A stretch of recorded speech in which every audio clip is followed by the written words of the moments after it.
সুপ্রভাত বন্ধুরা, আজকের ব্লগ শুরু করছি দার্জিলিংয়ের মায়াবী ভোর থেকে। ভোর 4:30টার দিকে হোটেল থেকে বেরিয়ে পৌঁছে গেলাম টাইগার হিল পাহাড়ে ভোরের অপরূপ কাঞ্চনজঙ্ঘা দেখতে। সামনে ধীরে ধীরে আকাশের রং বদলাচ্ছে, গাঢ় নীল থেকে কমলা, আর তারপর যেন সোনার আলো ছড়িয়ে পড়ল পাহাড়ের উপর। আর ঠিক সেই মুহূর্তেই দেখা দিল মহান কাঞ্চনজঙ্ঘা। প্রথম সূর্যের আলো পড়ে পাহাড়টা যেন একেবারে সোনালি হয়ে উঠল। আমি কিছুক্ষণ চুপচাপ দাঁড়িয়ে থাকলাম, শুধু সেই সৌন্দর্যটা নিজের চোখে ভরিয়ে নিলাম। এরপর আমরা বেরিয়ে পড়লাম আমাদের পরের ডেস্টিনেশন ঘুম স্টেশনের উদ্দেশ্যে। পথে যেতে যেতে দুই পাশে শুধু দেবদারু আর পাইন গাছের ঘন সবুজ বন। পথটা সরু, পাহাড়ের রাস্তায় সেই টয় ট্রেনের হর্ন শুনলে আলাদা একটা অনুভূতি হয়। রাস্তায় যেতে যেতেই দেখতে পেলাম একটা বৌদ্ধ মঠ বা মনেস্ট্রি।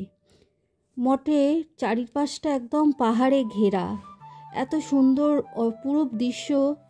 মঠে ঢুকতেই এক অন্যরকম শান্তি, মৃদু প্রার্থনার শব্দ, বাতাসে ধূপের গন্ধ আর সোনালি রঙের বিশাল বৌদ্ধ মূর্তি, সব মিলিয়ে মনটা একেবারে শান্ত হয়ে গেল।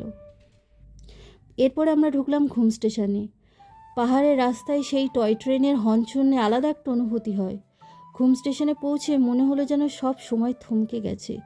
ব্রিটিশ আমলের ছোট্ট স্টেশন, কাঠের বোর্ড, পুরনো ট্রাক, আর এক কোণে দাঁড়িয়ে ছোট্ট নীল রঙের টয় ট্রেন।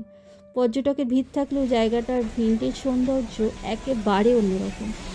ট্রেনটা আস্তে ধীরে এগোলো আর সবাই আনন্দে হাত নেড়ে ভিডিও করতে লাগলো। মনে হচ্ছিল যেন শৈশবের গল্পের বইয়ের ভিতর ঢুকে পড়েছি। দার্জিলিংয়ে গিয়ে টয় ট্রেন চড়তে হলে কিন্তু আগে থেকে টিকিট বুকিং করতে হয়, তবেই চড়া যায়। দার্জিলিংয়ের পাহাড়ে ভোরের কুয়াশা নামতেই ছোট্ট ছেলে চেতন দৌড়ে গেল সীমান্তের দিকে। ওই যে ওদিকে নেপালের বন্ধু ভারত, তাদের মিলন। আজ তাকে নতুন বাঁশির সুর শোনাবে। দুই দেশের মাঝে সরু পথটায় দাঁড়িয়েই মিলনবাসী বাজাতে শুরু করলো। এরপর আমরা যাব মিরিকের উদ্দেশ্যে। দুপুরের দিকে আমরা চলে গেলাম মিরিক। পাহাড়ি পথে মেঘ কখনো রাস্তা ঢেকে দিচ্ছে, কখনো আবার হঠাৎ ভেসে যাচ্ছে, যেন লুকোচুরি খেলা। মিরিক লেকে পৌঁছে পরিষ্কার ঠান্ডা বাতাসে মনে হলো পুরো শরীরটা রিফ্রেশ হয়ে গেল। লেকের জলে পাহাড়ের ছায়া পড়েছে, মাঝে মাঝে নৌকো এগিয়ে যাচ্ছে। আমরা লেকের ধারে ধীরে ধীরে কিছুক্ষণ হাঁটলাম আর কিছু সুন্দর শটও নিলাম।